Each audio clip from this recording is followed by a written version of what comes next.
C'est l'heure du grand dossier. Soyez bien évidemment les bienvenus sur LCI avec aujourd'hui cette question, cet enjeu Poutine. Les scénarios d'une chute. Le leader du Kremlin n'a plus que 3 ans devant lui. C'est percutant, n'est-ce pas? Eh bien, c'est une information du magazine Forbes.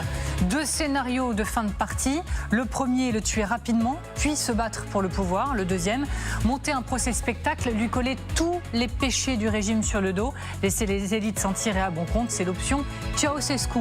On vous dit tout de ce qu'il faut savoir et puis bien sûr on en débat.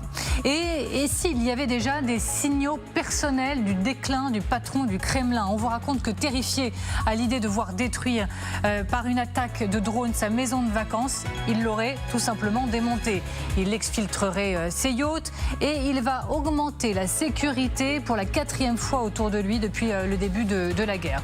La peur est-elle en train de changer de camp militairement? Quelle est la réalité? Les 3 indicateurs très concrets à suivre d'une Russie qui perd ses moyens sur le terrain. Défense aérienne trouée, recul, perte de plus en plus lourde. Vladimir Poutine prisonnier de sa guerre. C'est la une de Courrier international. Mais attention, la bête blessée est-elle en train de se réveiller? Frappe contre des stations-service ukrainiennes. Et cette affaire mystérieuse qu'on vous raconte également. La Russie a fermé plusieurs points de passage frontaliers avec 3 pays de l'OTAN. Prépare-t-elle le coup d'après? Le grand dossier, c'est parti. Quels sont les scénarios de la chute de Poutine? Surtout quand l'Ukraine semble plus confiante que jamais et promet bien des surprises. Regardez. Nous allons maintenant transmettre à nos adversaires les salutations des services de sécurité ukrainiens, plus que 45 minutes avant le lancement. Et demain, on pourra lire les résultats dans les journaux.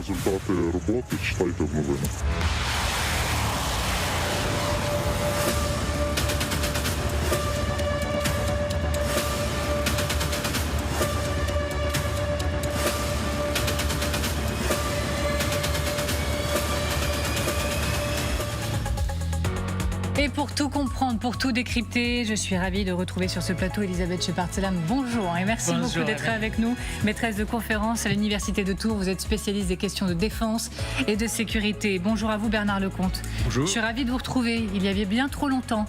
Vous avez été journaliste, vous êtes l'auteur des Secrets du Kremlin aux éditions Perrin et du livre à paraître le 21 août prochain, La chute de l'Empire rouge, de la guerre froide à Vladimir Poutine aux éditions Perrin également. Colonel Père de Jong, je suis ravie bien sûr de vous retrouver également. Vous êtes consultant défense et géopolitique pour LCI et ravi de vous retrouver tout beau dans son costume. Xavier de Giacomoni, éditorialiste international LCI, et nous serons rejoints dans cette émission par Jean-François Bureau, ancien secrétaire général adjoint de l'OTAN. Selon Forbes, donc, Poutine pourrait rester encore 3 ans à la tête de la Russie, ou alors seulement 3 ans, pourrait-on dire, pour lui. Et puis après, la chute. Alors, quels sont les scénarios justement de la chute? On va voir ça ensemble avec Xavier de Giacomoni. Xavier, pour commencer, quelles seraient les raisons d'une destitution de Vladimir Poutine? Alors, les raisons, elles commencent à s'accumuler. Il y a d'abord, évidemment, la Crimée, qui est sous le coup d'une sorte de blocus, d'embargo de la part des Ukrainiens.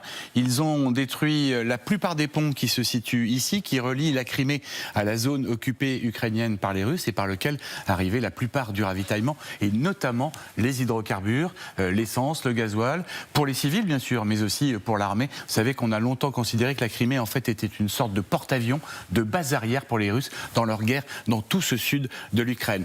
Et en fait, il reste aujourd'hui le cordon ombilical entre la Crimée et la Sainte-Russie, comme le veut Vladimir Poutine, le pont de Kerch, qu'on a surnommé aussi le pont de Poutine. Donc là, on a déjà un abcès de fixation qui est très très fort. Et puis, on l'a dit tout le long de la journée, depuis plusieurs jours, on l'a dit hier, il y a toutes ces raffineries qui sont visées dans toute la Russie et qui privent les citoyens russes d'essence. Alors ça, évidemment, c'est extrêmement embêtant pour se déplacer au quotidien, mais pour l'armée, c'est fondamental. S'il n'y a plus de carburant, grosso modo, il n'y a plus de guerre. Donc évidemment, c'est extrêmement compliqué. Et comme l'histoire russe le démontre depuis au moins 1917, et puis la guerre d'Afghanistan aussi, les dirigeants qui sont perçus comme faibles en Russie sont très rarement pardonner. Alors il y a le ras-le-bol de la population sur les pénuries de carburant. Il y a aussi, vous savez, ces menaces proférées par les soldats, notamment ce sergent-chef vétéran de l'armée russe en Ukraine qui a lancé un avertissement à Vladimir Poutine. Si jamais les choses ne changent pas, eh bien nous allons marcher sur le Kremlin. Alors pour le moment, on voit c'est un peu un soldat d'opérette qui profère des menaces tout seul. Depuis, il a été arrêté, il a été suivi par quelques camarades, mais cela n'est pas allé bien loin. Mais on sent bien qu'il y a une tension qui monte et qui est très forte. Mais le plus grave pour Poutine, Amélie, à mon avis, ce sont les Siloviki, les oligarques, tous les hommes en fait autour de Poutine qui ont largement profité de son système, qui eux commencent vraiment à se dire que ce n'est peut-être plus, pardonnez-moi l'expression, le bon cheval et qui pourrait se retourner contre lui, contre sa guerre, contre ses frasques, parce que là, on parle en centaines de milliards de dollars, on ne parle pas de quelques litres d'essence. Alors comment Vladimir Poutine pourrait être amené à quitter le pouvoir? Quels sont ces scénarios de la chute? Alors, nous sommes en Russie, donc on va commencer par le plus simple. L'élimination, ou alors l'accident stupide, Vladimir Poutine qui tomberait par exemple d'une fenêtre. Pour le moment, on est dans le roman noir, on est dans l'histoire, on n'en sait strictement rien, d'autant plus que Vladimir Poutine est extrêmement bien protégé. Il a fait augmenter récemment, notamment, le nombre de personnes autour de lui, le nombre de personnel au sein du FSO. Mais justement, la faille est peut-être là, peut-être une trahison parmi ses gardes du corps, parmi ses proches. Récemment, l'un de ses amis, Sergueï Ivanov, est mort dans des circonstances qu'on a vraiment peine à élucider à ce jour. On voit d'ailleurs ici, c'était lui, Ivanov, et on va voir Poutine à ses obsèques. Le Kremlin n'a donné aucune explication. Ivanov était considéré comme l'un de ses successeurs potentiels. Alors, pour les oligarques, le mieux, ce serait d'organiser une transition, pas forcément tout à fait en douceur, mais dans une relative discrétion. Un Poutine mis au rencard, le tsar du Kremlin mis au rencard, c'est l'option donc des oligarques qui deviennent de plus en plus audibles. Récemment, le PDG de la plus grande banque de Russie, Sberbank, a appelé à une fin très rapide de la guerre. Hermann Greff a osé critiquer le Kremlin. Il n'a certainement pas agi seul. Derrière lui, on peut imaginer Igor Sechin, le PDG de Rosneft, ou encore Alexei Dioumine, qui a été le garde du corps de Poutine, mais qui a aussi été vice-ministre de la Défense. En fait, ce que ces oligarques redoutent, c'est que de plus en plus, Poutine veuille leur faire financer sa guerre. Ce sont eux qui payent maintenant que les finances de la Russie sont au plus bas. Merci beaucoup Xavier de Giacomoni. Donc c'est Forbes qui avance ça, c'est assez spectaculaire. Il lui resterait 3 ans à Poutine à la tête du pouvoir avant la chute. On va revenir sur la chute, mais d'abord 3 ans et puis s'en va. Bernard Lecomte. Alors 3 ans, pourquoi pas 4, pourquoi pas 2? Franchement, ça fait quand même presque 5 ans qu'on a exactement le même raisonnement sur exactement les mêmes structures. C'est-à-dire qu'on sait bien qu'en Russie, ça n'est pas la population qui descend dans la rue et qui renverse le régime. Ça n'existe pas. Ça fait 5 ans qu'on dit ça fait 5 ans qu'on le constate. Il y a d'ailleurs, maintenant que la population est plus au courant qu'avant, elle sait aujourd'hui, tout le monde sait en Russie ce qui se passe, eh bien malgré tout ça, il y a plutôt moins de personnes dans la rue qu'il y a 5 ans au début de la guerre. Et ces 800 000 jeunes qui sont partis immédiatement, aujourd'hui, ils vont pas revenir, et encore une fois, n'attendons rien de la rue. Deuxièmement, le coup d'État militaire, pas question, c'est pareil, ça fait 5 ans qu'on répète que l'armée russe, elle obéit. Ça n'est pas une armée qui se révolte, ça n'existe pas un putsch militaire dans un pays comme la Russie. Ensuite, les oligarques. C'est vrai que les oligarques ont tout à perdre depuis le premier jour. Mais s'ils ne se sont pas révoltés jusqu'à présent, et si un certain nombre d'entre eux sont bêtement défenestrés de tel hôtel ou de tel bateau, c'est pas un hasard. Les oligarques sont aux ordres. Et il n'y a pas de raison que ça change. On n'imagine pas une révolte des oligarques. En revanche, effectivement, comme ça vient d'être dit, la bonne hypothèse, c'est l'entourage. C'est l'entourage de Poutine, donc non pas les oligarques, mais les 40 types qui se partagent le pouvoir depuis 30 ans. Ces 40 types septuagénaires qui dirigent les organes, le FSB, le GRU, etc. C'est là que ça se passe. Et notamment, si je peux moi me permettre modestement une toute petite hypothèse. Bien sûr.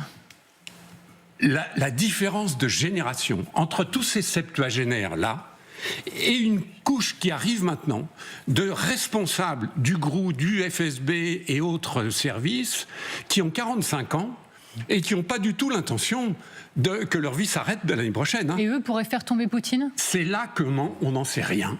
Personne ne sait ce qui se passe dans ces couloirs-là, mais s'il y a quelque chose qui peut peut-être reproduire le schéma de l'éviction de Khrouchtchev en 64 ou de l'éviction de Gorbatchev en 91, c'est-à-dire qu'à un moment où le grand chef est quelque part dans sa villa, quelque part, il y a des gens qui le débranchent. Et là, il suffit d'être une quarantaine avec des gens de bureau qui vont, dans l'anonymat total, procéder à ce changement de régime. Mais encore une fois, ça sera de l'intérieur et probablement par la génération plus jeune. D'accord, bon, passionnant. Et Elisabeth Schepper-Thiam, je vous voyais acquiescer vivement, allez-y. Non, mais il y a plusieurs choses. Je pense qu'on a cette tendance. Alors, effectivement, ça fait un moment qu'on dit qu'il pourrait tomber, qu'il y a, on va dire, de l'eau dans le gaz dans l'eau. Mais. Les Russes ne fonctionnent pas comme les Français, par exemple, qui prennent la rue. Enfin, un peu comme les Américains non plus, ne prennent pas la rue de la même façon que les Français. Donc, un changement qui sera un soulèvement populaire, j'y crois absolument pas. Je trouve que c'est intéressant parce que ce que vous dites, c'est à la fois cette différence générationnelle. On est face à des septuagénaires qui ont le pouvoir. Et donc, il y a à la fois cette question de la guerre, mais il y a aussi cette question, enfin, on va dire, de conflit d'intérêts. À un moment, on a envie d'avoir le pouvoir. Et ça aussi, c'était une très grande motivateur qu'on a vu dans d'autres séquences de l'histoire russe, et pas seulement russe, pour renverser des gouvernements. Donc ça, c'est qui pourrait le faire tomber, de l'extérieur, de l'intérieur. Mais le comment maintenant, sur les scénarios de la chute, Forbes décrit encore une fois plusieurs scénarios possibles pour cette chute. Premièrement, le tuer rapidement, puis se battre pour avoir le pouvoir, ou le procès spectacle. Comme je le disais en introduction, lui coller tous les péchés de ces dernières années sur le dos pour pouvoir derrière s'en tirer à bon compte. Et c'est ce que Forbes ou d'autres appellent l'option Ceausescu. Vous êtes d'accord avec l'un de ces deux scénarios ? Il y en a un qui pour vous tient la corde d'ailleurs ? Pas du tout. Je ne le sens pas du tout. On n'est pas en Roumanie. On n'est pas dans un petit État totalitaire où un petit groupe va plomber l'action d'un autre petit groupe. On est en Russie. C'est une des plus grandes dictatures du monde. On sait depuis des décennies maintenant qui la dirige, comment, avec quels outils. On n'imagine pas un procès de Vladimir Poutine. Pour moi, c'est complètement exclu. Rappelons-nous que dans ce pays pourtant tiraillé et parfaitement fracturé de partout en ce moment, il va y avoir des élections en septembre. On n'en est pas du tout au grand procès et à tirer les uns sur les autres. Pas du tout. C'est la Russie. C'est l'Empire russe. Alors qu'il y ait, comme au temps du tsar, des boyards qui prennent les coups à la place du tsar, oui, ça, on va assister à ça. Il y a déjà beaucoup de gens qui sont virés dans l'armée. Il y a des gouverneurs qui sont virés aussi. C'est comme ça que ça se passe. Mais attendez, Ceausescu, non. J'adore votre passion. Non, mais je pourrais vous écouter comme ça longtemps, mais vous le savez, j'adore. Allez-y, colonel. Alors, deux choses. La première chose, en fait, il faudrait le Beria du moment. C'est vrai que Beria voulait prendre le pouvoir, il ne l'a jamais pris, parce qu'en fait, c'est Khrouchtchev qui l'a pris au moment de Staline. Donc, si un Beria existe, c'est peut-être lui qui pourra faire. C'est la même génération, au passage. Que je sache, en Russie, le pouvoir ne se rajeunit jamais, sauf avec Poutine. Poutine est arrivé en 2000, il a remplacé Yeltsin, il y avait une différence de génération. Premier point. Le deuxième point, ça c'est un regard très pragmatique. Je pense qu'on vend la peau de l'ours un peu rapidement. Alors c'est vrai qu'aujourd'hui ils sont en difficulté. Le discours de Poutine est un discours plutôt, je dirais, mi-figue, mi-raisin. On le voit depuis 2-3 jours. Il estime qu'il y a des problèmes, etc. Pourquoi je dis ça ? Parce que dans l'armée russe, vous avez deux armées. Vous avez l'armée des moujiks qui se fait étriller sur le front, 30 000 morts tous les mois, etc. Il peut y en avoir 25 000 ou 50 000. C'est pas très important. Et puis vous avez une armée extrêmement sophistiquée sur laquelle je travaille depuis des années, qui est une armée nucléaire, une armée de missiles, une armée de sous-marins qui est extrêmement puissante. Pourquoi aujourd'hui les armées européennes considèrent qu'il faut continuer de s'armer ? Pourquoi le chef d'état-major français dit « Faites attention, il y a une menace potentielle à 2 ou 3 ans » Parce que cette armée-là n'a pas été touchée. Elle n'a pas été engagée. Il n'y a que l'armée des bougies, que l'armée de terre, les gros bataillons qui ont été envoyés. Mais l'armée sophistiquée n'a pas été engagée. Et cette carte, je ne sais pas s'il va la jouer ou il la jouera ou pas. S'il la joue, on va changer de modèle, parce que là, pour le coup, c'est une déclaration de guerre, c'est extrêmement fort, les Ukrainiens vont souffrir. mourir. Maintenant, c'est pas dit qu'il puisse le faire. À 73 ans, il a peut-être pas envie de mourir comme Ivanov, malheureusement, qui avait le même âge que lui, exactement le même âge, de Saint-Pétersbourg, etc., etc. Donc on est sur un modèle, pour l'instant, je dirais qu'on n'est pas sûr du tout que cette séquence, je dirais, de destruction de Poutine joue. Ceci étant dit, on a le droit de faire des scénarios et d'imaginer un changement potentiel du pouvoir en Russie. C'est vrai qu'on a le droit de se poser toutes les questions, mais ça fait du bien de remettre l'église au milieu du village. Parmi les spécialistes qu'on interroge, la chute de Poutine va de quelques 6 mois à jamais, en fait. Jamais. Non, l'éventail est très très large. Aujourd'hui, il est très tôt pour en déduire quelque chose. On doit se poser quand même la question. Et il peut mourir de mort naturelle aussi. Voilà. Ça, c'est autre chose. Alors, vous avez parlé de séquence. Moi, j'ai justement une séquence à vous montrer. Lors de la réunion du Conseil de fédération, aujourd'hui, le sénateur de la région de Tomsk, un sénateur, donc, Victor Kress pour le signer, il agissait au nom des travailleurs agricoles. Il a soulevé, il a eu, je ne sais pas, certains diront le courage de soulever la situation catastrophique concernant l'approvisionnement en carburant de l'industrie. Regardez. Chers collègues, les travailleurs agricoles m'ont demandé d'évoquer la situation catastrophique concernant l'approvisionnement en huile moteur du complexe agro-industriel.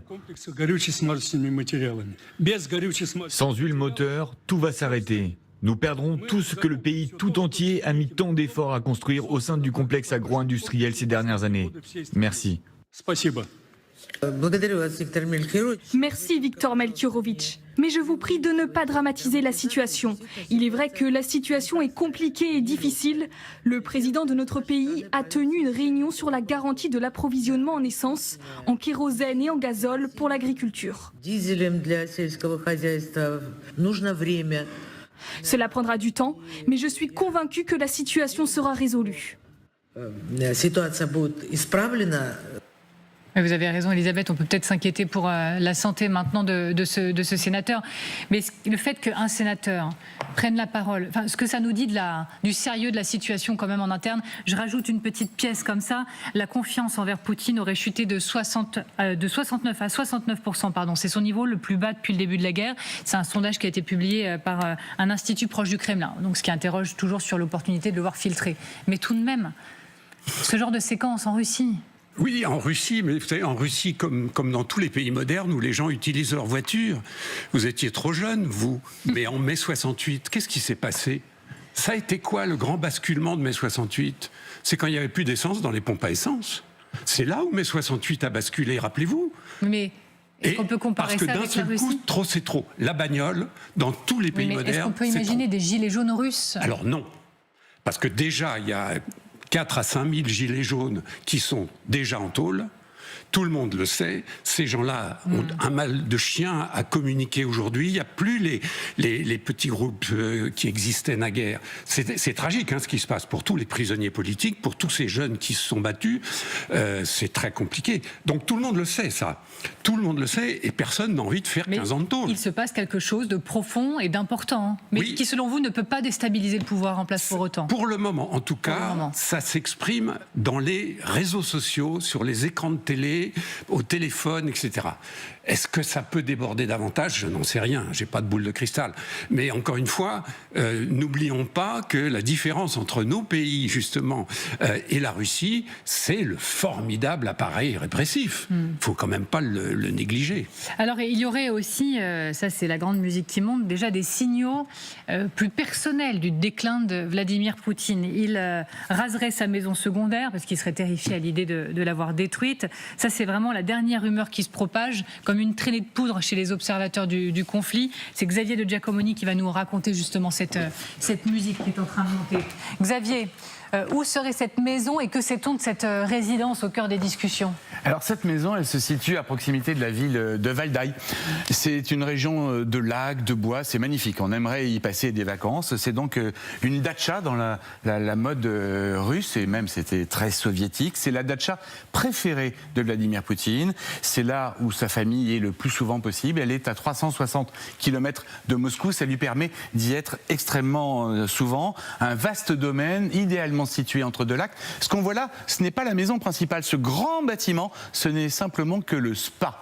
Il y a un héliport, il y a plusieurs villas, il y a des tennis, des piscines évidemment, et de nombreuses annexes abritant le personnel et le service de sécurité du président. Récemment, notamment d'ailleurs de nombreux systèmes antiaériens Pantsir S1, ce qu'on fait de mieux en Russie, y ont été déployés. Là, on voit la villa, voilà. Là, ça, c'est la villa, c'est là où réside Poutine quand il y est. Donc, je vous le disais, systèmes antiaériens Pantsir S1 ont été déployés pour lutter contre la menace des drones ukrainiens. Preuve que Vladimir Poutine ne se sent pas tout à fait en sécurité. Mais vous voyez, cette villa somptueuse, c'est la datcha de Poutine. Et plus qu'une résidence secondaire, hein, il y est très très souvent pour travailler à ces dossiers. Et donc, cette rumeur qui se répand comme une traînée de poudre, pour se protéger des attaques, Poutine aurait fait disparaître cette villa. Une rumeur propagée par un groupe de cyberactivistes ukrainiens qui publie cette information et cette photo. On voit là une villa, ça c'est avant, c'était en mai 2025 et maintenant en 2026, eh bien vous voyez il y a un tas de gravats ici, en théorie il n'y a plus la villa. Alors Vladimir Poutine n'aurait-il peur à ce point des drones ukrainiens pour lui-même faire dynamiter, raser sa villa avant que les Ukrainiens s'en chargent? Eh bien ça s'est pas tout à fait passé de cette manière-là. En fait, c'est une autre villa qui a été rasée, la résidence historique des dirigeants de l'URSS.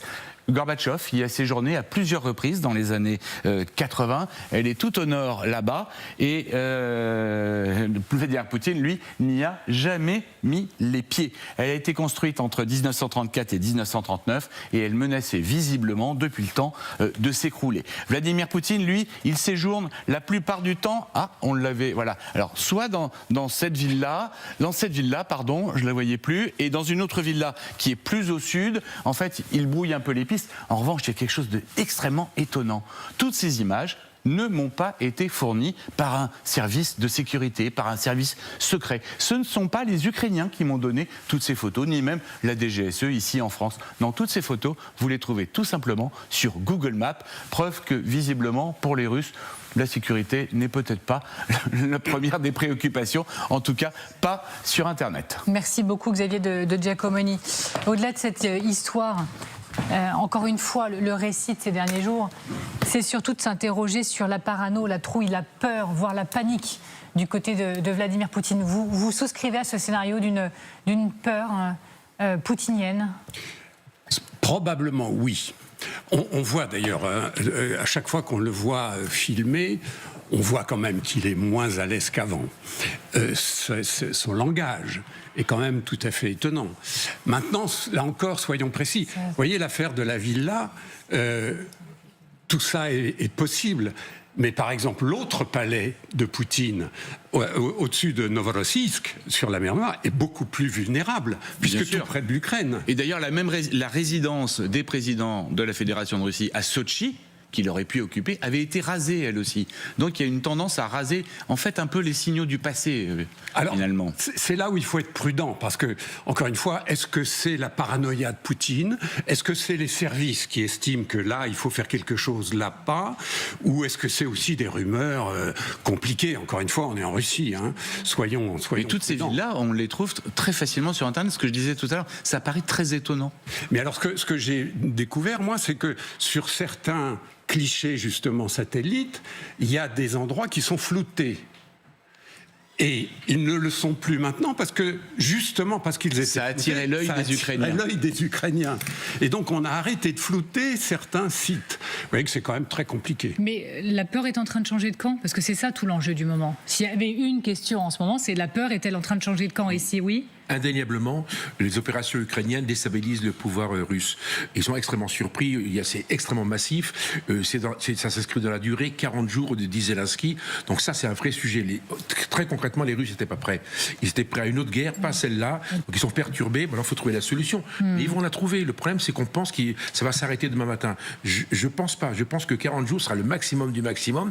Mais c'est vrai qu'il faut trouver une solution assez rapidement. Et il faut le dire, les Ukrainiens sont extrêmement inventifs et en fait ils marquent des points, plein de points sur le terrain, ils marquent des points. On va en parler militairement, on sera devant l'écran ensemble dans quelques instants, colonel, parce que ça se concrétise en effet. Elisabeth, sur cette question de la peur, panique, potentiellement... La peur, la paranoïa de Poutine, on se rappelle quand même, ça date pas non plus de ces 40 jours. On se rappelle le 9 mai, à ce défilé qui n'était pas à la hauteur de ses attentes habituelles, où il n'y avait pas toute la panoplie des armes.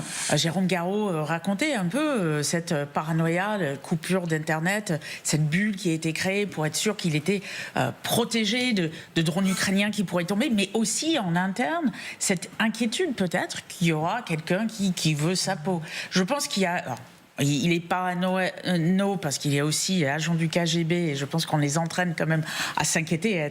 C'est une première nature. Oui, c'est pas la seconde, c'est la première. C'est sa première nature. Maintenant, même les paranos ont quand même des ennemis et je pense que là, aujourd'hui, effectivement, je pense que ces histoires de raser Valdai, on a plutôt parlé de renforcer Valdai avec ses ponts de cire et de mettre sa famille pour se protéger. Donc, c'est tout le problème parce que les ponts de cire qui sont à Valdai ou auprès de sa propriété au nord de Sotchi ne sont pas à Moscou, ne sont pas auprès des raffineries. Sachant qu'ils en 200. Donc, oui, c'est ça, ils n'en ont pas beaucoup. On apprend qu'une raffinerie a été frappée à 2500 km du départ du drone en Ukraine à Omsk, extrêmement important. Et vraiment, oui, il y a de quoi être parano, il y a de quoi être très inquiet et on sent cette inquiétude monter fortement au sein du pouvoir russe. Et il y a un autre élément qui alimente ce récit de la panique russe, en tout cas de la panique du Kremlin, une histoire de super yacht. Le super yacht de Poutine qui réapparaîtrait au Danemark après 3 ans, il s'appelle le Graceful. Il avait disparu des radars depuis le début de la guerre en Ukraine en 2022. Alors on parle aussi maintenant d'un autre navire qui met le cap sur Bodrum, le Victoria cette fois, mais sur ce Graceful qui lui surprend parce qu'il a disparu des radars pendant un bon moment. On est sur je voyais ça dans un article, simple voyage ou opération secrète. On est peut-être en train de romancer un peu l'affaire, mais bon, autant se poser la question.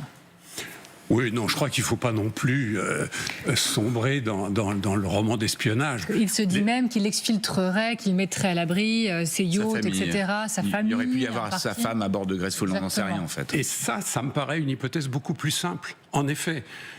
Parce que ces yachts, une fois qu'ils sont dans les eaux européennes, ne craignent plus rien.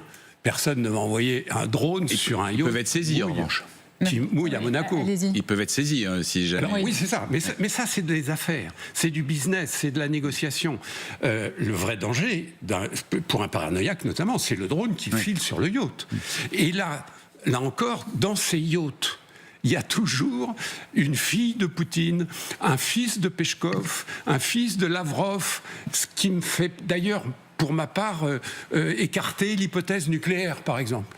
Parce qu'on ne lance pas une bombe nucléaire sur tous les enfants de la nomenclatura de Poutine. Or, à Londres, à Paris, à Biarritz et sur la Côte d'Azur, c'est plein d'enfants de ces gens-là. Hein. Donc, ils ne vont pas envoyer des bombes sur ces endroits-là. Donc, là encore, il ne faut pas trop romancer les choses. On va voir. Honnêtement, j'en sais rien. Ce yacht, il sert justement à emmener un certain nombre de gens d'un point A à un point B. Bon, on verra. Alors en revanche, ce qui semble beaucoup plus crédible et concret, c'est que Poutine va augmenter les effectifs du service fédéral de protection pour la 4e fois depuis le début de la guerre. Les sources proches du dossier avaient indiqué auparavant, et on vous en avait parlé au Financial Times, que les services avaient considérablement renforcé cette sécurité déjà autour de Poutine ces derniers mois. Selon ces sources au Kremlin, on craint de plus en plus que Poutine ne soit la cible d'assassinats, etc. Bon, ça c'est tout de suite un peu plus concret tout de même. Oui, là c'est plus concret, effectivement. Après, c'est un chef d'État, c'est un chef d'État qui a beaucoup d'ennemis. Il me semble assez nécessaire parfois de renforcer. On a vu, moi je me souviens, je crois que c'était à Justin Trudeau, l'ancien Premier ministre canadien, qui avait touché Poutine, et on a vu tout de suite le garde du corps intervenir. Il est très très bien protégé depuis très longtemps, et je pense que ceux qui sont le plus proches de lui ne changent pas, mais aujourd'hui effectivement il doit peut-être renforcer sa sécurité. Et donc non, allez, j'avance parce que Jean-François Bureau nous attend. Jean-François Bureau, ancien secrétaire général adjoint de l'OTAN, merci beaucoup d'être avec nous. Vous êtes le bienvenu sur ce plateau. Bon, juste ici, là, c'est pas mal. Merci beaucoup d'être avec nous. Donc vous le savez, vous l'avez compris, la question que je vais vous poser, c'est de savoir si désormais la peur a changé de camp. Mais d'abord, on a voulu savoir quelle était la réalité de tout ce qu'on se dit sur le terrain militaire. Quel est l'état militaire de la Russie ? La Russie est-elle militairement à genoux ? 3 indices d'une Russie qui, sur le front, est en train de vaciller. C'est le colonel qui m'accompagne devant l'écran. Colonel, les pilotes ukrainiens se vantent, ça c'est le premier point, les pilotes ukrainiens se vantent d'avoir créé un corridor vers Moscou. Alors indéniablement, on sait que le système anti-aérien russe est très performant. Comment, avec des drones qui volent extrêmement bas, extrêmement doucement, comment rentrer jusqu'à Saint-Pétersbourg et jusqu'à Moscou? En fait, on a la solution, elle a été dévoilée par les Ukrainiens eux-mêmes. En fait, vous avez un système de radar qui détecte l'ensemble des menaces aériennes qui arrivent sur les grandes villes. Et en fait, qu'est-ce qu'ils ont fait? Ils ont ouvert un corridor, ils ont détruit systématiquement l'ensemble des radars qui détectent l'arrivée des drones, ils ont créé un couloir. Et dans ce couloir, vous engouffrez une quantité X de drones, c'est ce qu'ils font toutes les nuits. Et j'imagine que régulièrement, il faut une deuxième salve et hop, on remet ça. Et en fait, ça passe par Briansk. Quand vous regardez une carte, vous avez une espèce d'axe incroyable qui remonte en direction du nord-est par Briansk. Donc vous avez l'Ukraine, Briansk, et sur Moscou directement. Et après, vous avez un peu plus loin sur Saint-Pétersbourg. Donc tout ça, c'est bien organisé, c'est facile à faire, c'est pas très compliqué, d'autant que ces radars sont connus, ils émettent des ondes, donc c'est facile à détruire. Donc la défense anti-aérienne russe est trouée. Alors, elle est trouée à un ou deux endroits. L'erreur que les Ukrainiens faisaient avant, c'est qu'en fait, c'était tous azimuts. Donc il y avait une espèce de montée en puissance d'essaims de drones, mais qui étaient détruits, puisqu'en fait, les radars n'étaient pas détruits. En fait, ils ne tirent pas sur les batteries de missiles qui tirent sur les drones, ils tirent sur les radars qui détectent les drones qui rentrent dans le pays. C'est extrêmement intéressant. Ils ont un couloir, ça suffit, et c'est comme ça qu'on rentre dans le dispositif. Le deuxième point, colonel, des difficultés russes sur le terrain, l'armée russe n'avancerait plus. Alors ça fait 2 ans que ça se passe. Hein. Globalement, Syrski l'a dit très concrètement il y a quelques jours, il a dit les conquêtes territoriales aujourd'hui s'évaluent à 670 km². Ça fait donc 1 km sur 600 km. C'est pas énorme. Voilà, pour les Russes ou pour les Ukrainiens, est-ce que vous pouvez préciser pour... Alors, ça c'est pour les Ukrainiens. Voilà. Les Ukrainiens ont gagné un petit peu de terrain. On imagine que ça et là, ils ont récupéré un peu de terrain. Donc c'est ça l'info de ces dernières heures, c'est que les Ukrainiens revendiquent quand même avoir pris un peu de terrain. Ils avancent un petit peu. C'est-à-dire les Russes progressent également de leur côté. 600 km², c'est pas significatif. Mais c'est pas bon pour le moral des Russes qui aujourd'hui sont attaqués sur les arrières. Vous avez 2 conflits. Un conflit terrestre, immobile, mais vous avez un conflit dans la profondeur que je viens d'évoquer à l'instant. Et ça c'est intéressant, c'est que les deux à la fois altèrent évidemment le moral de l'état-major. Et puis le troisième point, ce sont les forces russes qui ont été contraintes de réduire leurs offensives, colonel. Alors ça ce sont des chiffres parce que les Ukrainiens comptent ça de façon extrêmement précise. En fait, ils ont comptabilisé le nombre de drones et le nombre de missiles qui arrivaient sur la Russie, sur l'Ukraine. On sait qu'au mois de juin, il n'y a eu que 5749 drones qui sont arrivés, donc moins 30%. Donc c'est considérable. Un tiers en moins. Et au niveau des missiles, c'est la même chose. 180 missiles ont été tirés, donc en gros moins 15%. Tout ça, c'est des chiffres intéressants qui démontrent à l'évidence que la Russie ne fait pas effort, en bombardant massivement l'Ukraine avec ses engins. Donc il y a une baisse. Alors c'est lié à quoi? C'est lié à la recherche d'objectifs, c'est lié au nombre de missiles et de drones qui restent. On n'en sait rien, mais encore une fois, il y a une baisse de la pression sur les armées ukrainiennes qui sont implantées en Ukraine, dans le Donbass. Merci beaucoup, colonel. On se retrouve un peu plus tard devant cet écran. On a encore pas mal de choses à se raconter. Donc Jean-François Bureau, elle est là la question. Donc je vous la pose. La peur a-t-elle changé de camp, selon vous? Votre regard à vous? Je crois que depuis ce qui s'est passé en Crimée la semaine dernière, le sentiment que ce sont les Ukrainiens qui mènent le tempo de la guerre est en train de s'installer. Et je pense que à Moscou, ils l'ont interprété également de cette façon. C'est-à-dire que, comme on vient de le dire, le front, en vérité, est stabilisé depuis plusieurs mois, voire années. Aujourd'hui, d'après ce qu'on comprend, Poutine essaye de convaincre Loukachenko de participer ou de laisser participer à une ouverture d'un 3e front qui serait au nord de Kiev, c'est-à-dire à Kharkiv, dans l'axe permettant aux troupes russes de passer par la Biélorussie, troupes russes s'il y en a suffisamment. Et je pense que ça reste une des questions, parce que l'épuisement tout de même des ressources humaines russes est tout à fait évidente. Le fait que le front soit stabilisé à l'Est est la traduction d'un manque de capacité offensive qui est corroboré aussi sur les drones. Et aujourd'hui, les Ukrainiens, on estime que les Ukrainiens en 2026 vont produire 7 millions de drones. 7 millions. C'est un chiffre absolument gigantesque. Aucun pays européen, même les États-Unis, n'ont imaginé des volumes de production aussi importants. Et donc, la Russie ne sait pas faire face à des offensives aussi organisées et aussi importantes de la part des Ukrainiens. Et donc, pour revenir à votre question, oui, ce sont les Ukrainiens qui mènent le tempo. Et je voudrais vous soumettre cette une de Courrier International que j'avais montrée en introduction. En Russie, Vladimir Poutine, prisonnier de sa guerre. Prisonnier de sa guerre, en effet. Alors, je pense qu'il y a l'aspect militaire. Effectivement, je pense que le seul agenda qu'il ait tous les jours, c'est les opérations et la situation sur le terrain. Politiquement, comment ça se traduit? Honnêtement, je n'en sais rien. Mais ce qui est sûr, c'est que le poids de la guerre sur l'ensemble de la population russe s'est accru de façon considérable.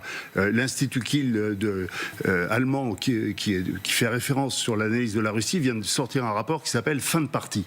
Et fin de partie, pourquoi? Parce que entre les contraintes économiques, l'absence de ressources budgétaires et le financement de la guerre, eh bien l'équation est parfaitement insoluble pour Poutine. C'est fort comme expression, fin de partie. Tout à fait. Pour un institut allemand, c'est pas des polémistes, ce sont des gens qui font vraiment l'analyse de la situation économique. Et donc c'est fin de partie. Et si on lit la deuxième phrase, elle consiste à dire la situation actuelle n'est pas soutenable pour Poutine durablement. Fin de partie pour Vladimir Poutine? Fin de partie lente. Probablement inéluctable, mais n'oublions pas, je me permets de rajouter cette petite chose, parce que je crois que les Européens n'ont jamais imaginé à quel point l'armée russe sur le terrain est alcoolisée, corrompue et mal commandée.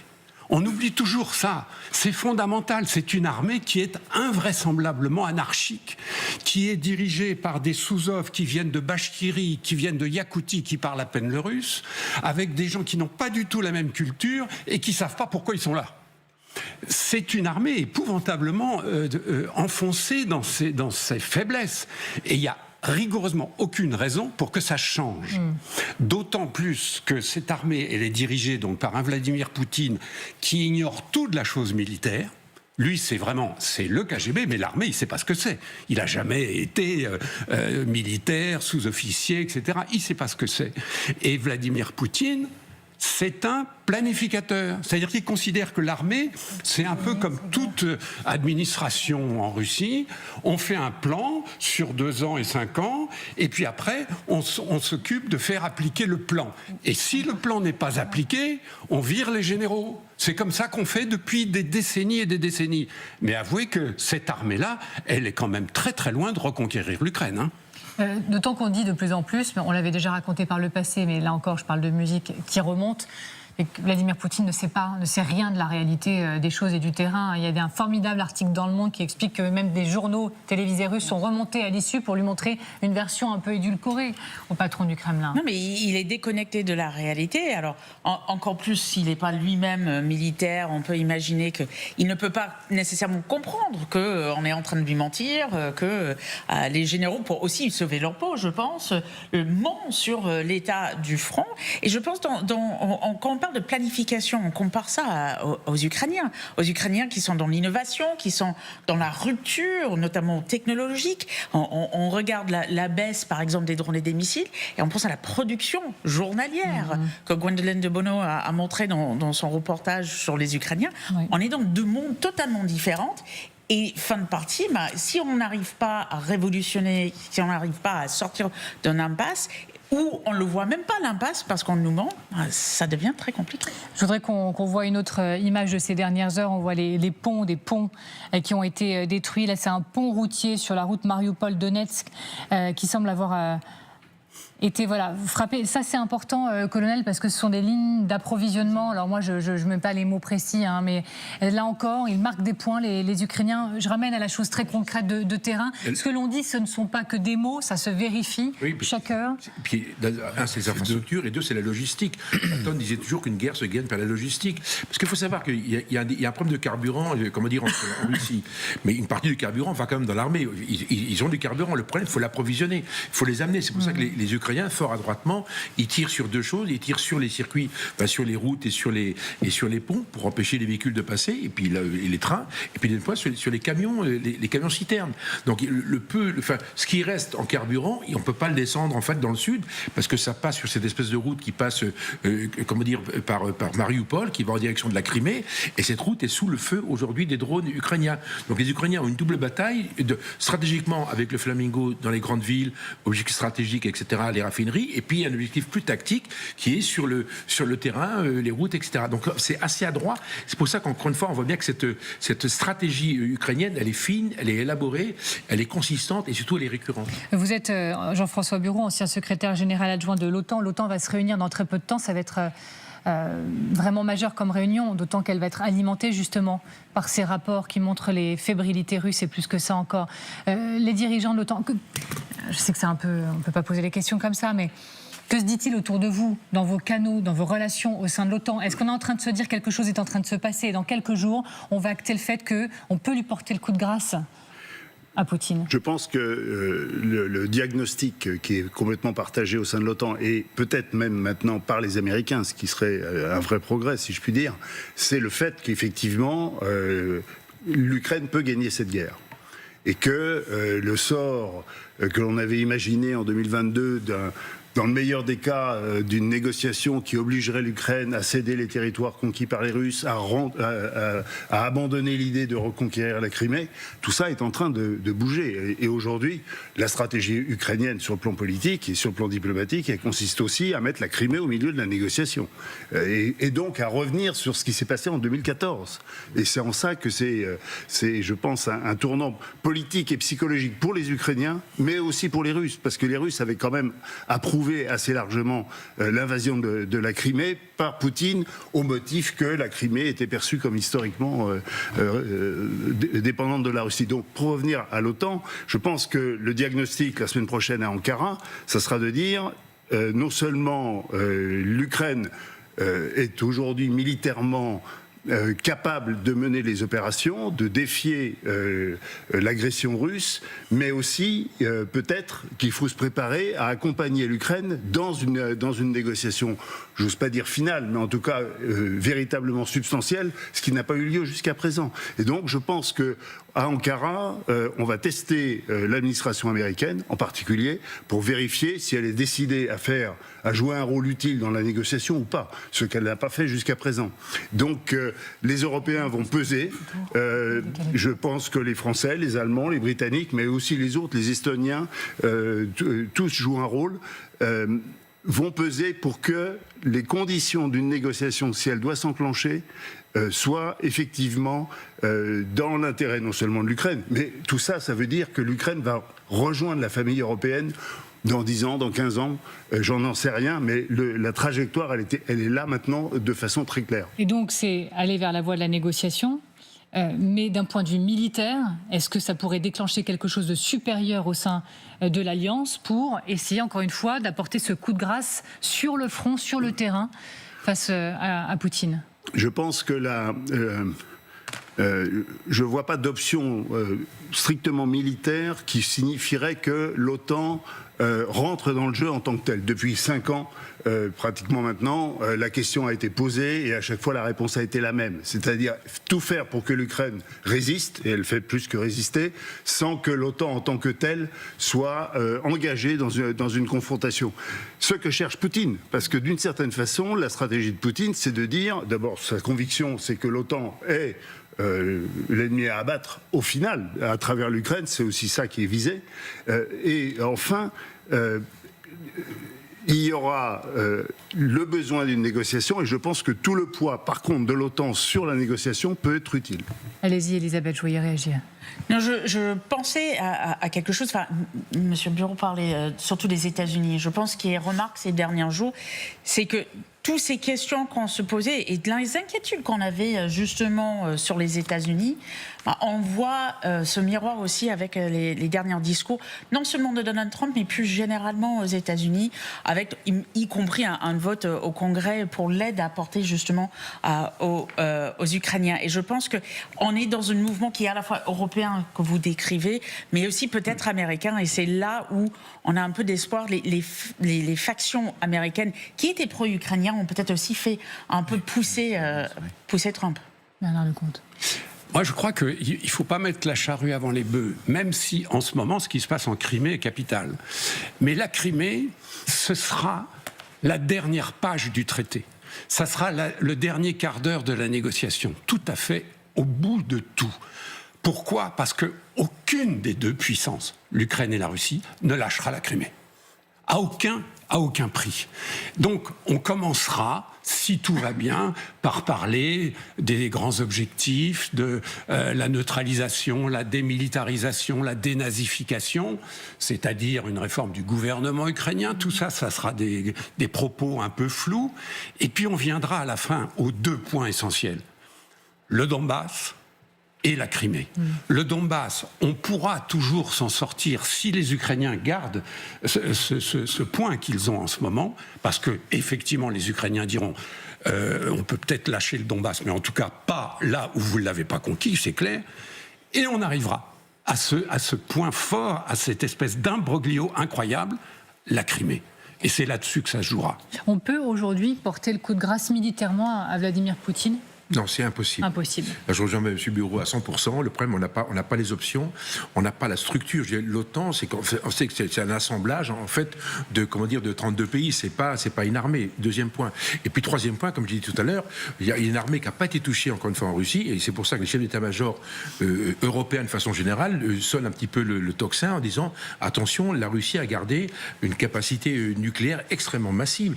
Il y a 2 armées. L'armée des Moujiks qui se fait casser la tête sur les champs de bataille, et puis vous avez une armée technologique extrêmement élaborée. Celle-là, elle est intacte, elle n'a pas été jouée. Alors, est-ce que Poutine veut le faire ou pas ? Ça, j'en sais rien, je ne dis pas. Est-ce qu'il pourrait même s'apprêter à le faire ? On le répète, on le martèle, plus il est acculé, plus il est dangereux. Est-ce qu'il a encore cette carte à jouer ? Est-ce que pour vous, ça peut être imminent ? Alors, cette armée si puissante que vous dans le nucléaire, il y a 2 niveaux. Il y a le tactique et il y a le stratégique. On sait qu'aujourd'hui, les Russes, dans leur doctrine, peuvent utiliser le tactique comme une arme, comme nous, Français avant, l'arme de l'ultime avertissement. Donc, en fait, ils se sentent agressés dans leurs intérêts vitaux. Concrètement, lorsque les Ukrainiens tirent sur des centres de commandement spatiaux, etc., c'est extrêmement compliqué. Tout ce qui va gérer le nucléaire, russe, ça fait partie des intérêts vitaux, parce que si vous tapez sur la possibilité pour le Kremlin de communiquer avec ses sous-marins, ça pose un vrai problème. Donc là, ils vont réagir. Ils peuvent le faire. Moi, je crois au tactique, c'est pas impensable. Le stratégique, ça me paraît tellement dingue que je peux pas l'imaginer. Alors, si on se demande si quelque chose est en train de se passer, elle est le mot tournant. Je vais l'utiliser, même si souvent on le déteste parce que trop galvaudé, mais c'est parce qu'il y a une réunion de l'OTAN dans quelques jours, alors que les rapports, vous l'avez dit, Jean-François Bureau, se multiplient, disant que l'Institut Kiel, très sérieux en Allemagne, c'est la fin de la partie pour Poutine. Et puis il y a le changement de ton du côté du président des États-Unis. Merci beaucoup d'être avec nous, Hélène Bonnet, depuis Washington. Merci vraiment. On a l'impression que quelque chose d'important, effectivement, est en train de se jouer là en ce moment. Encore une fois, c'était Donald Trump qui, il y a quelques jours, estimait désormais que Zelensky était vaillant et efficace face à la Russie. Il y a un changement de ton qui peut se traduire par un changement d'acte de la part de la Maison-Blanche et de manière imminente ?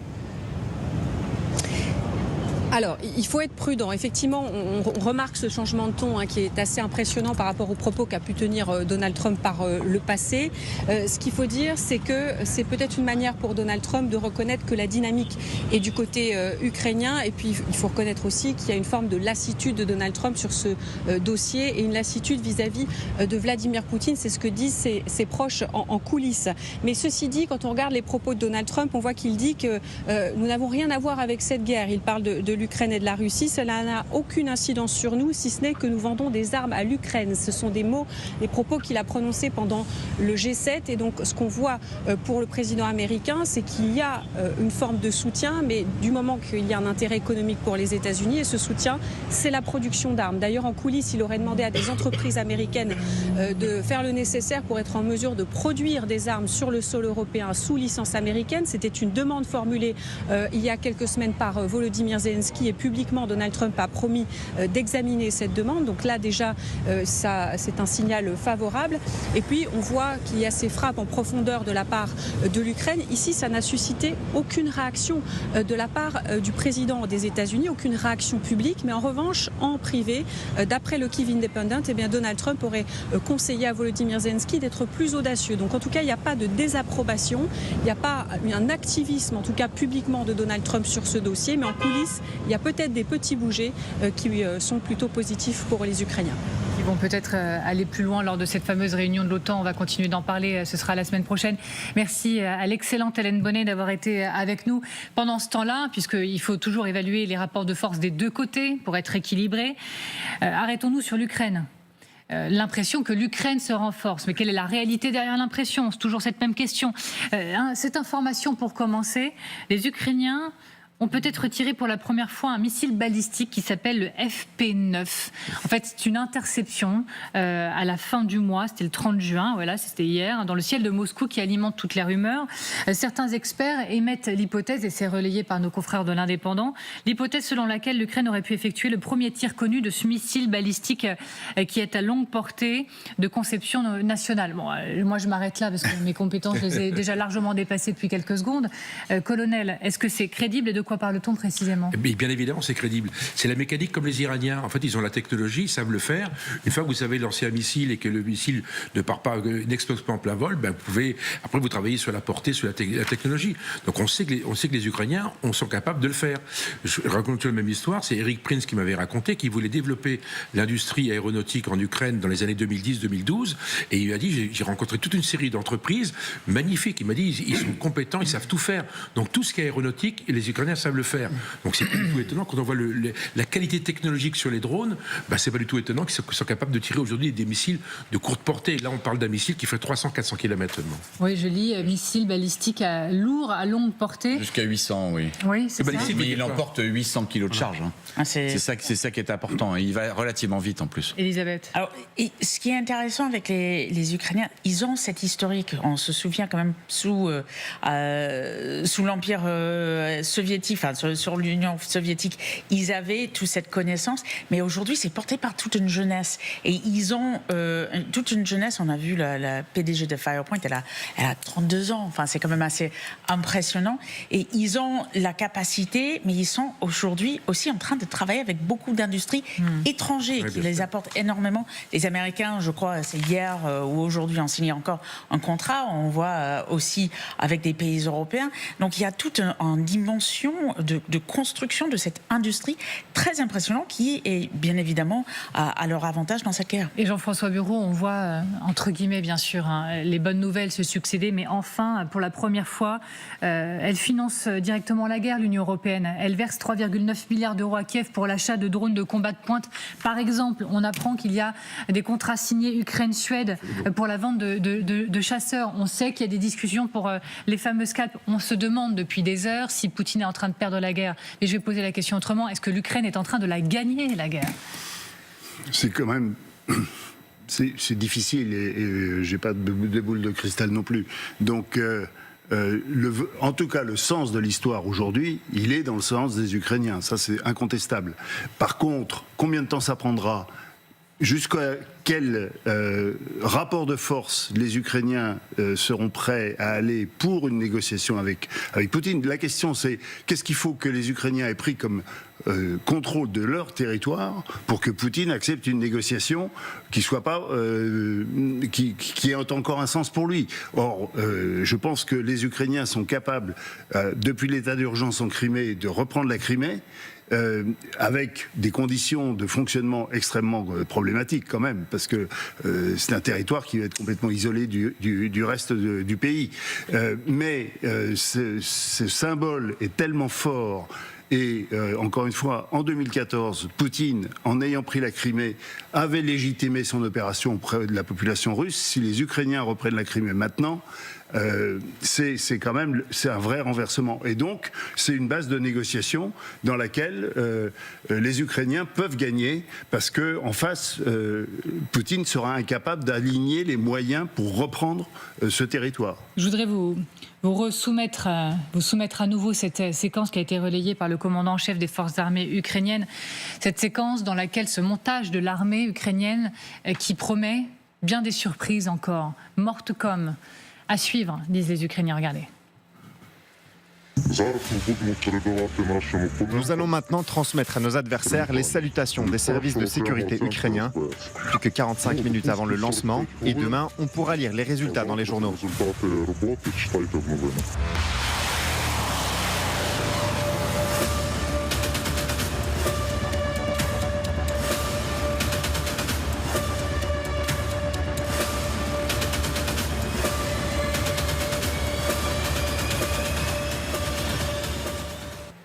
Bon, voilà, je dévoile rien de majeur. Vous avez dit, ça faut pas faire, c'est pas bon. Pourquoi ? Ils l'ont déjà fait en juin 2023. Rappelez-vous, ils faisaient chut, on va lancer une contre-offensive et qui s'est échoué en fait sur le mur russe. Par contre, là, qu'est-ce qu'ils montent ? Ils montent un Flamingo. Le Flamingo, c'est un missile de croisière. Ça, c'est une révolution également ukrainienne. Il fait 6 tonnes, il y a 1 tonne d'explosifs et il va à 3000 km. Et c'est avec ce genre d'engin qu'ils vont taper sur les raffineries. Et ça, c'est une révolution technologique pour les Ukrainiens qui est majeure. Mais ça peut être quoi le à suivre ? Quoi d'autre ? Il y a une idée très précise. On a beaucoup parlé avec vous de la Crimée. L'un des prochains objectifs des Ukrainiens pour peser très fortement sur Vladimir Poutine, c'est le pont qui relie la Russie à la Crimée, le pont de Kerch, surnommé le pont de Poutine, qu'ils ont déjà frappé à 3 reprises avec une efficacité assez importante. Parce que par exemple, ça fait plusieurs mois qu'il n'y a plus de camions ou de trains-citernes qui empruntent ce pont parce que les Russes considèrent que c'est beaucoup trop dangereux. Ça se faisait par ferry, ils ont aussi frappé les ferries. Donc, avant d'envisager d'attaquer la Crimée, ce qui va être un morceau extrêmement compliqué, parce que pour ça, il faut passer tout l'oblast de Kherson, qui est occupé actuellement par les Russes, les Ukrainiens cherchent à l'asphyxier totalement, et ça, pour Poutine, c'est insupportable. Et si jamais le pont de Kerch était frappé, je pense qu'on aurait une réaction extrêmement violente de la part des Russes. Vous étiez d'accord, hein ? Oui, tout à fait. Et dans la manœuvre ukrainienne, ce qu'on peut imaginer, c'est tout de même qu'ils utilisent les moyens maritimes, parce que les Russes ont été obligés de rapatrier, si je puis dire, ce qui restait de la flotte de mer Noire au-delà d'Azov. Et donc, il y a une situation dans laquelle les Ukrainiens peuvent contrôler la zone maritime par laquelle ils pourraient accéder en Crimée. Faire un débarquement. Mais ils n'ont pas de bateau. Ils ont quasiment plus de marine, en fait. Oui. Bernard Lecomte, sur ce pont de Kerch, pour vous, effectivement, c'est l'ultime objectif. Enfin, si on veut, on rappelle, s'il y a eu une prise de Poutine depuis 2014, c'est la Crimée. Beaucoup disent s'il perd la Crimée, c'est la défaite, de toute façon symbolique pour lui. Oui, je dis, c'est l'enjeu final de la négociation. Il y a un moment où on ne parlera plus que de la Crimée, tellement cet enjeu est capital. Et vous Mais croyez le pont de effectivement Kerch, pour que ça l'instant, peut être, ouais, il sert surtout à tous les habitants de la Riviera de Crimée à fuir. Oui. Exactement. C'est à ça que sert le pont. Et les Ukrainiens ne sont pas fous. Moins il y aura de gens et mieux c'est pour ça qu'ils l'ont laissé. Oui. Ils sont en train de laisser vider la presqu'île. Et il faut s'imaginer, cette presqu'île, le sud de la presqu'île, c'est la Côte d'Azur. C'est exactement la Côte d'Azur. Vous imaginez la Côte d'Azur en train de se vider de ses habitants. C'est ce qui se passe. Ceci dit, l'alerte également, c'est de dire attention à la bête blessée. La bête blessée, elle peut devenir extrêmement dangereuse. Est elle-même en train de se réveiller ? On a vu tout de même la Russie ces dernières heures cibler de plus en plus les stations-service du côté ukrainien. Un drone a frappé une station-service sur l'autoroute de Sumy à Kharkiv, tandis que des sources russes ont revendiqué des attaques sur 5 autres stations de carburant dans un autre oblast encore. Est-ce que vous dites, ceci dit, oui, effectivement, Bernard Lecomte, attention à la bête blessée ? Et est-ce qu'il peut se réveiller très fortement ? On peut être surpris parfois par le manque de réaction de Poutine, mais est-ce que justement ça prépare quelque chose de plus grave ? C'est la grande inconnue, parce qu'on ne sait pas, enfin on dit ça depuis 5 ans, mais on ne sait pas ce qu'il y a dans la tête de Poutine, et à plus forte raison aujourd'hui.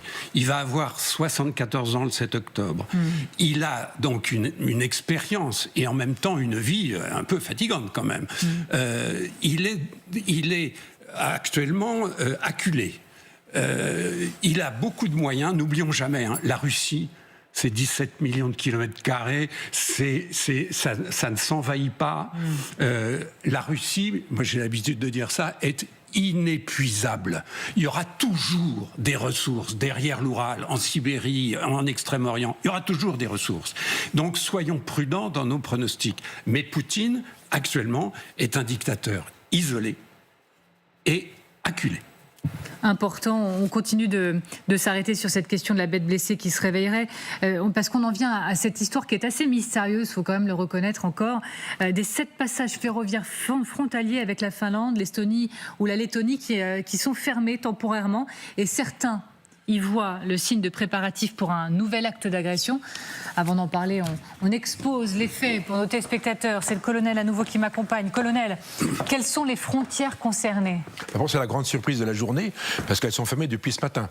Donc on a découvert ça ce matin, qu'en fait, les Russes ont fermé 7 passages. En Lettonie, un passage. En Estonie, un passage. Donc les voies ferrées. Et puis, il y a 5 passages, ou 5 passages vers la Finlande.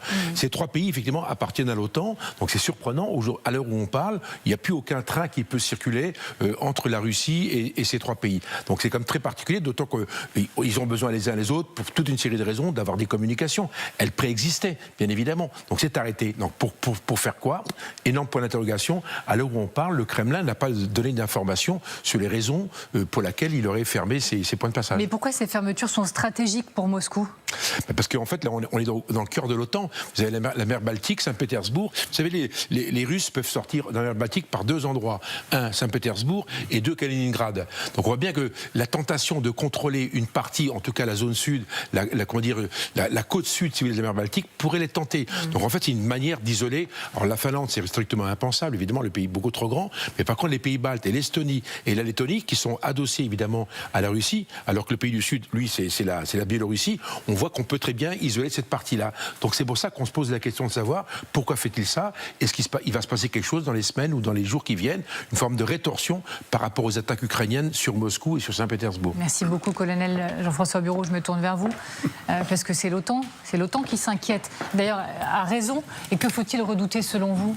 Je pense qu'il y aura inévitablement, de la part des Russes, des opérations de déstabilisation, des opérations, déjà les 1500 pétroliers de la flotte fantôme qui circulent dans le monde, et en particulier dans l'Atlantique et en Méditerranée, c'est pas négligeable. Il y a donc, vous parliez de bêtes blessées, là, la stratégie de Poutine, elle est forcément de passer à l'étape suivante et de préparer l'étape suivante.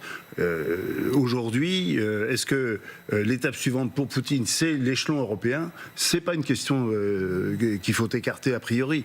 Il est possible qu'il considère que l'étape qu'il prépare maintenant, c'est une situation de tension qui va faire monter graduellement avec les pays de l'OTAN dans toute la région européenne. Bernard Lecomte, la fermeture de passages ferroviaires avec des pays frontaliers, c'est le scénario pour vous potentiel d'une nouvelle offensive? Oui, mais surtout une offensive qui servira d'abord à détourner le regard. Parce que imaginez qu'il y ait un vrai incident, là, du côté de Narva par exemple, puisqu'on en a souvent parlé. Immédiatement, on arrête de parler de la Crimée, hein. Et puis, on va tous se focaliser sur l'Estonie, sur les pays baltes, sur cette fameuse frontière. Et pendant 3 semaines, 1 mois, 2 mois, on ne parlera plus que de ça. Donc, méfions-nous. C'est aussi une opération qui permet peut-être à Poutine de gagner du temps et à se sortir de l'impasse où il est aujourd'hui. Bah regardez comme nous sommes nous-mêmes dans cette émission en train de regarder ailleurs. C'est vraiment la vérification potentiellement de cette théorie. Allez-y, Elisabeth. Alors juste sur cette frontière, moi je parle des pays baltes et surtout la Lettonie parce que c'est ce que je connais le mieux. Il y avait presque plus de passages à Pitalovo. Il y avait plus de passagers, de trains avec des passagers, et il y avait plus grande chose. Pourquoi? Parce que les pays baltes ont plus ou moins tout fermé. Il y a 2 points encore, Terova et je peux pas prononcer l'autre, Revna, je crois que ça s'appelle, qui a encore à pied ou avec des bus et autres. Mais la plupart, les pays baltes, pour une bonne raison, ont fermé la plupart des points entre soit la Russie, soit la Biélorussie, pour éviter des problèmes. On se rappelle, par exemple, en Lettonie, je crois que c'est à peu près 30% de la population est russophone. Ils ont expulsé beaucoup qui n'avaient pas demandé la nationalité lettonne. Il y a beaucoup de Russes qui ont fui en 2022, qui avaient des maisons à Jormala, à côté de Riga, sur la côte d'Azur soviétique de l'époque, qui restent. Mais sinon, beaucoup ont été expulsés vers la Russie et ils sont très inquiets. Donc, ils ont fermé ces frontières. Donc, ces fermetures, c'est des fermetures, mais ils n'étaient pas vraiment opérationnel. En tout cas, en Lettonie, il n'y avait pas grand-chose. Il y a un côté communication stratégique de la part de la Russie. On se détache de l'Europe. De toute façon, vous ne nous intéressez plus. Vous êtes nos ennemis à travers l'OTAN. Ce qui est peut-être plus embêtant, mais là, ça se passe plutôt en Biélorussie, c'est le corridor de Suwalki qui permet, à travers la Biélorussie, à la Russie de rejoindre Kaliningrad. Ça, c'est stratégique pour les Russes. On verra ce qui s'y passe, mais là, c'est un foyer de tension très, très grave. Et quant à la Finlande, évidemment, il y a ce se souvenir de la guerre d'hiver qui a pris du territoire d'ailleurs à la Finlande, même si les Finlandais sont extrêmement bien battus pendant la Seconde Guerre mondiale et qui leur a valu ensuite la finlandisation. Donc il y a quand même une crainte de ces pays, de la Russie, même blessée, et justement qui pourrait agir. Narva, moi je suis tout à fait d'accord avec vous, je pense que c'est un des points, cette ville estonienne qui est donc frontalière avec la Russie, avec une rivière où les Russes s'amusent à déplacer les bouées pour gagner du territoire de manière totalement fictive, hein, mais qui est peuplée à 95%, même pas de russophones, mais de Russes d'origine qui n'ont pas forcément la nationalité. Faire des émeutes à Narva, ça paraît extrêmement facile. Vous, comme le colonel, d'ailleurs, vous avez cité Kaliningrad, et bien justement, Poutine a convoqué d'urgence le Conseil de sécurité au sujet de Kaliningrad. Ah oui. Alors moi je lis, je ne le savais pas que d'habitude de telles réunions, elles ont lieu le vendredi par visioconférence, mais voilà, cette fois elles ont été tenues et en personne. Voilà, vous les avez là les images avec la présence de Poutine. Rappelle tout de même, Kaliningrad c'est considéré comme étant l'un des points les plus chauds d'un éventuel conflit entre la Russie et l'OTAN. Jean-François Bureau, cette réunion d'urgence concernant Kaliningrad, est-ce qu'il faut juste se calmer un tout petit peu ou le voir comme un élément effectivement de préoccupation supplémentaire? Non, ça vient dans une logique qui prolonge, si je puis dire, ce qu'on a dit tout à l'heure. Kaliningrad, c'est effectivement une exclave plutôt, russe, au milieu de pays européens membres de l'OTAN, la Pologne et les États baltes. Et donc, l'accès à Kaliningrad pour la Russie, c'est absolument vital. Kaliningrad, c'est la seule base nucléaire aujourd'hui accessible par la Baltique pour les sous-marins russes, puisque la Crimée est quand même dans une situation compliquée. Et donc, préserver Kaliningrad, ou en tout cas se mettre en situation de pouvoir tirer parti de cette position à Kaliningrad, pour la Russie, c'était évidemment essentiel. Sachant que Poutine a promis un peu avant tout cela de défendre Kaliningrad par tous les moyens nécessaires. Bernard Lecomte, ça fait là aussi 5 ans qu'on pose cette hypothèse. Et moi, j'ai tendance à faire plutôt confiance aux Polonais sur ce sujet-là. Parce que les Polonais, qui ont quand même une vraie armée, une vraie stratégie, et qui savent ce que c'est que la Russie, ça fait 5 ans qu'ils y réfléchissent matin, midi et soir à cette fameuse enclave de Suwałki. Donc, je parle un peu sous votre contrôle, mais faisons confiance aux Polonais sur ce sujet-là. Suwałki et Kaliningrad. Oui. Moi, je me souviens, j'ai été en reportage à Kaliningrad, je pense à peu près 6-8 mois après le début de la guerre, à la frontière entre la Pologne et Kaliningrad. Et ce qui était très impressionnant, c'était de voir tous ces Polonais, et notamment des anciens généraux à la retraite, un peu sur la frange droite du paysage politique, dire mais de toute façon, si Poutine continue, Kaliningrad ça nous appartient, ce qui est historiquement faux puisque Kaliningrad c'était allemand, c'était Königsberg, et on le récupérera le jour où il va se casser la figure en Ukraine. Donc il y a toute une frange extrême droite polonaise qui rêve un jour, qui a un rêve, je suis d'accord avec vous, ça n'arrivera certainement pas tout de suite, de mettre la main sur le Kaliningrad, et qui est prête à défendre évidemment le corridor de Suwałki, quoi qu'il arrive. Une des inquiétudes dans les pays baltes, par exemple, on parle du corridor Suwałki, c'est que les Russes, à travers Kaliningrad et peut-être le corridor, ça coupe tout accès aux troupes de l'OTAN. Ça coupera les pays baltes de l'OTAN physiquement, géographiquement, et c'est vraiment, dans les milieux baltes, c'est une inquiétude qui. Mais attention, c'est pas une route, c'est pas un endroit de passage. C'est un chemin de fer. On peut rien y faire. C'est un chemin de fer, mais c'est un grillage entre. Voilà, il n'y a rien du tout. Il n'y a pas de passage possible pour les Russes d'être connectés avec Kaliningrad, qui est vraiment une extension. C'est ça le cœur. Il y a un chemin de fer qui alimente Kaliningrad. Et à plusieurs reprises déjà, la Lituanie a menacé de couper le chemin de fer. Et est-ce qu'il faut voir, selon vous, colonel, dans cette réunion d'urgence, une volonté Oui, je pense que Kaliningrad, c'est vraiment un vrai sujet. Pourquoi ? Parce que quand on regarde une carte, c'est le vrai problème de Poutine. Il est coincé sur la mer Baltique, et le fait que les Suédois et les Finlandais aient rejoint l'OTAN, pour lui, on a otanisé la mer Baltique. Et vous croyez qu'il est en mesure, en position aujourd'hui, de tenter une forme d'offensive, qu'elle soit militaire ou autre, alors qu'on vient de décrire pendant une heure ces faiblesses ? Je suis encerclé à droite, je suis encerclé à gauche, attaquons.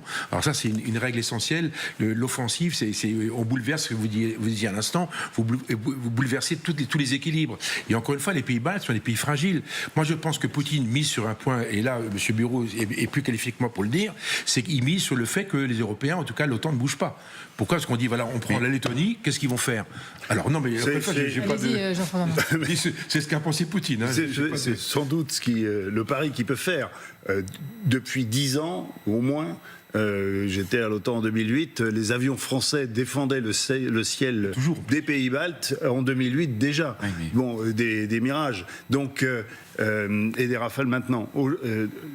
Kaliningrad, c'est l'endroit idéal pour faire monter la tension. Et justement, c'est la question que j'allais vous poser. Je pense que c'est comme ça qu'il faut le comprendre aujourd'hui. Je le rappelle, Ankara, c'est la semaine prochaine, réunion majeure de l'OTAN. Est-ce que c'est une carte postale envoyée par Poutine justement à l'Alliance en disant, regardez, on est là et on ne va rien lâcher? Oui, sans doute que ça peut être le message, mais je pense que la réponse de l'OTAN, c'est de dire on est prêt, et ça fait 15 ans qu'on s'entraîne et qu'on se prépare à une hypothèse. Mais effectivement, si l'OTAN était ne serait-ce qu'un peu déstabilisée par Poutine, l'OTAN réagirait, irait ? Je pense que sur les États baltes et sur la Pologne, il n'y aurait pas d'hésitation. Il n'y aura pas d'hésitation. Il y a juste une réponse, pardon, je vais jusqu'au bout, une réponse de quelle nature ? Ce sera une réponse, on va remonter les niveaux d'alerte, les niveaux de capacité d'interception. Ouais. Il n'y aura pas un soldat russe qui passera la frontière, ça c'est sûr. Et vous pensez que plus... Pardon, Xavier, j'essaye d'avancer. Est-ce que vous pensez que chaque jour qui nous rapproche de cette réunion de l'OTAN, encore une fois, elle va être très importante, va être synonyme de montée en tension ? Les Russes peuvent jouer cette carte. Honnêtement, je pense que ça aura un effet très fédérateur des pays de l'Alliance. Au contraire, là où il peut imaginer les diviser ou avoir des États qui auront des états d'âme, je pense que ça reproduira l'effet inverse. Allez-y, Elisabeth. Juste, il ne faut pas oublier que l'OTAN est déjà là. Et hier, on est le 30 juin hier, il y a eu le groupe germano-néerlandais qui a pris le commandement justement à des forces entre la Lettonie et l'Estonie. Il y avait les deux présidents en grande pompe. Et on voit par exemple en Lituanie, la brigade allemande, il y a un renforcement, parce que c'est des tout petits pays, de la présence notamment otanienne, mais surtout des Européens dans ça. Donc ils vont faire face aussi à des troupes de chez nous. Oui, mais ça dépend de la menace. Non, de toute façon, quoi qu'il arrive, Poutine expliquera que l'OTAN va attaquer la Russie. Ça va être son propos constant avant Ankara, pendant Ankara, après Ankara, parce que pour lui, c'est une des rares justifications auprès du peuple russe. Mais l'OTAN va nous attaquer. Voilà, parce que c'est ce dont on n'a pas encore parlé. Le message n'est peut-être pas à destination de l'extérieur, mais de l'intérieur, pour justifier encore une fois son opération spéciale alors que la société est en train de craquer. C'est ça l'idée. Pour Poutine, c'est toujours la faute de la CIA et la faute de l'OTAN. À chaque fois qu'il se passe quoi que ce soit, c'est la faute de la CIA, ça c'est l'ancien tchéquiste qui parle, et c'est la faute de l'OTAN, ça fait maintenant 20 ans qu'il explique que c'est la faute de l'OTAN. À plus forte raison, maintenant qu'il est acculé, il va effectivement expliquer à son peuple qu'on ne peut pas laisser l'OTAN attaquer la Russie. Alors j'ai une question bonus pour vous. Selon Bloomberg, la Russie reste une menace. Enfin, selon les renseignements suédois, et leurs propos rapportés par Bloomberg, la Russie reste une menace même après Poutine. Le régime russe devrait continuer à représenter une menace pour ses voisins bien après la fin du mandat de Vladimir Poutine. J'imagine que vous êtes 100% d'accord avec ça. Oui, avec une petite nuance. C'est que la situation aujourd'hui en Russie fait que si par extraordinaire, Poutine cédait sa place, ses successeurs commenceraient par calmer le jeu. Ne serait-ce qu'à cause de la population russe. Sinon, ils ne pourront rien faire, les successeurs.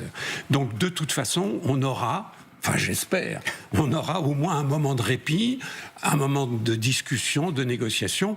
Mais pour répondre à terme, la Russie restera la Russie pendant les siècles qui viennent. Il ne faut pas non plus se faire d'illusions. C'est le chef des services de renseignement militaire suédois qui le dit précisément pour être complète. Jean-François Bureau, vous êtes d'accord avec ça ?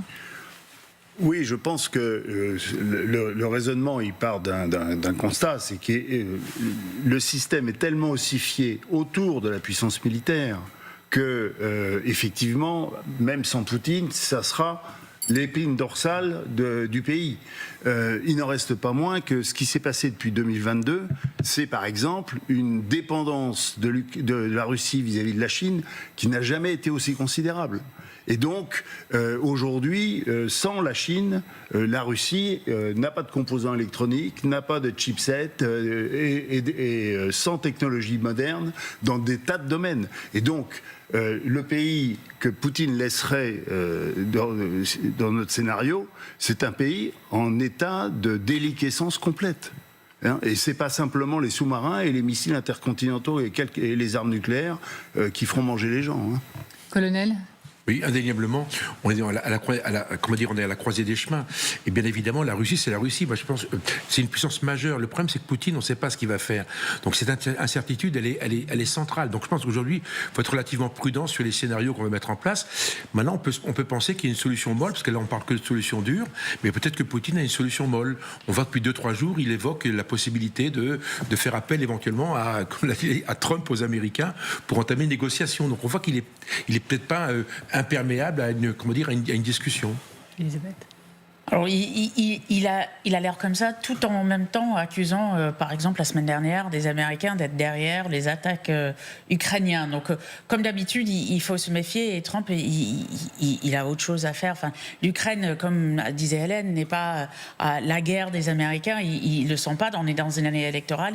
Il a déjà fait une autre guerre qui passe assez moyennement aux États-Unis en ce moment. Et il va peut-être aussi se concentrer sur ce qu'il peut gagner, c'est-à-dire tout ce qui est en interne, notamment tout ce qui est lié à coût de la vie. Xavier ? Moi, je pense que Poutine est vraiment à la croisée des chemins et que là, il cherche la solution et qu'il a énormément de mal à la trouver et que même il ne la trouvera pas. Parce que oui, la Russie a été une grande puissance, je suis d'accord avec vous, mais aujourd'hui, on a vraiment l'impression que, comme les États-Unis face à l'Iran d'ailleurs, l'hyperpuissance ne sert plus à rien. La force brute militaire dans les missiles, les avions, les Russes ne peuvent même plus survoler le territoire ukrainien quand même. On est quand même face à quelque chose qu'on n'aurait pas imaginé au début de cette guerre, mais ça peut durer extrêmement longtemps. On va avoir une lente chute de Poutine qui peut être précipitée par des événements qu'on n'imagine pas aujourd'hui. Merci beaucoup Xavier de Giacomoni, merci beaucoup Bernard Lecomte d'être venu encore une fois aujourd'hui. Merci beaucoup Jean-François Bureau, toujours passionnant de vous entendre également. Merci beaucoup Elisabeth Shepard-Selam, merci beaucoup Colonel Pierre de Jong. Merci à vous de nous regarder, toujours plus nombreux, je le rappelle, et vous nous écoutez également, et vous pouvez le faire en scannant, en flashant le petit QR code qui est juste en bas là, de l'écran, et vous nous retrouvez sur toutes les plateformes habituelles, Deezer, Spotify, Apple Podcast. N'hésitez pas, nous en serons heureux.